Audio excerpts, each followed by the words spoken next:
Hey, it's David Pingree. We're out here today at Fontana Speedway. A little bit different project for us today. KTM invited us out to ride their RC 390s.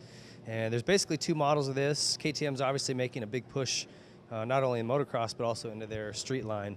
And these two bikes are kind of what they're pushing right now. So both of these you can buy from a dealer, just as you see them here.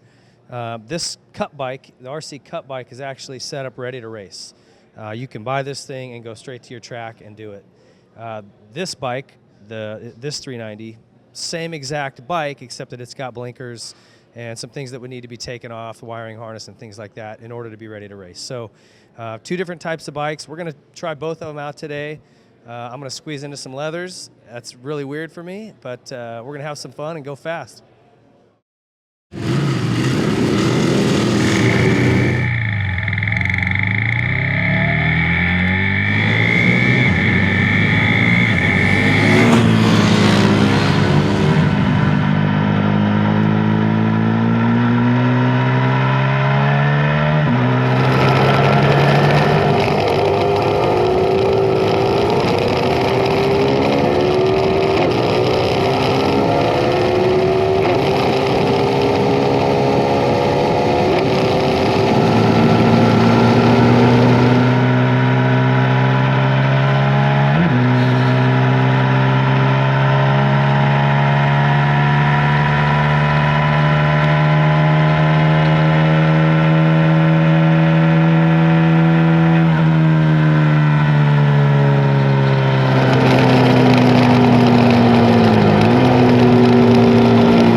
All right, we're here with Chris Fillmore, who's basically KTM's ambassador to their street bike program and the road racing stuff. Chris, you and I go back a ways racing Supermoto.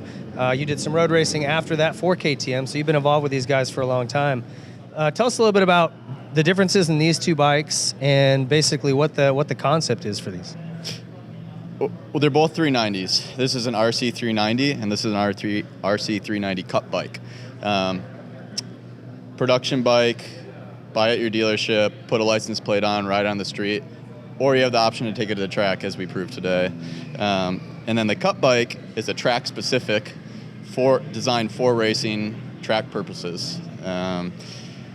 KTM's goal behind developing the RC Cup bike was to kind of reinvigorate youth road racing. It's hard to find a stepping stone into the big leagues and to the Moto America Superbike Championships. It comes in at an affordable price on a competitive bike. Right now we're a spec series, so we're seeing anywhere from 30 to 37 kids. They get to travel around to the national circuits, see all the same tracks that if they one day step up and race in the 600 or Superbike class, that's the tracks they'll be at, and it's an incredible experience to be able to see those tracks firsthand in a spec series where you don't have to fork over all the money and development. Everybody is on an equal playing ground. Yeah, and we talked a little bit today about how it's not like motocross where these guys go out and just pound motos all day. It's tough to get a track day. A lot of racers don't really even practice during the week just because of the expense of it. So for these kids to get an opportunity to actually go and race, man, they're learning so much more than they would otherwise. Yeah, I completely agree. Speaking for myself as a road racer, it's difficult. We always picked up with Supermoto or Motocross, and it's tough to get track time. So, and it's tough to develop motorcycles. So what KTM's done is created this bike. They've done all the development and the background work and brought a race-ready bike that's available at your dealership. The two differences between the bikes is obviously this one is kitted out with a bunch of power parts. This has adjustable WP suspension, Akrapovic exhaust, rear sets, removes the lights, puts race bodywork on it, bigger brakes, and it's a great way to get into road racing, and all the customization is already kind of done for you. So it's a platform that they can throw their leg over and know they have a competitive motorcycle. And another thing, this spec class model has proven to be successful. You mentioned the Red Bull Rookies Cup over in Europe, and that has produced a lot of championship caliber riders that have gone on to be successful. Yeah, absolutely. I think it's really cool. With the Red Bull Rookies Cup, it's shown that you can take that motto of creating a spec series and developing a racer. It's proven. Those guys have gone on. Danny Kedden's done it. Jay Gagne's done it. JD Beach.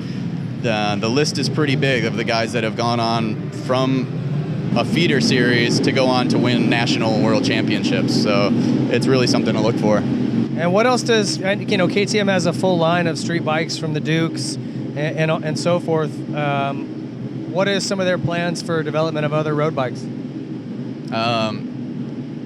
Well, I can tell you that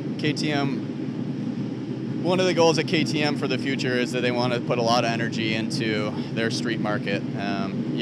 Obviously, the results speak for themselves. Ryan Dungey and the whole Red Bull Supercross, KTM Supercross team is they're proving themselves to kind of be dominant, and so now they want to kind of switch. They're going to stay that way in the Supercross side, obviously, but they're going to switch some of their focus over to the street side, and I think we're going to see some really unique motorcycles come here in the future, some bikes that are going to kind of be in the middle of what they have right now as far as displacement. There's going to be some good stuff, and on the racing side, and the World Championship level, they already have a Moto3 bike.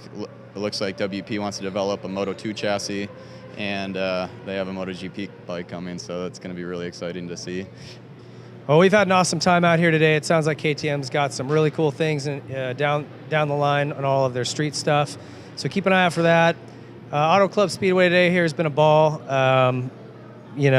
Chris showed me the fast way around, drug me along as quick as I could go. Had a lot of fun, so thank you, KTM, for having us out. Go check out KTM Street Line at your local dealer.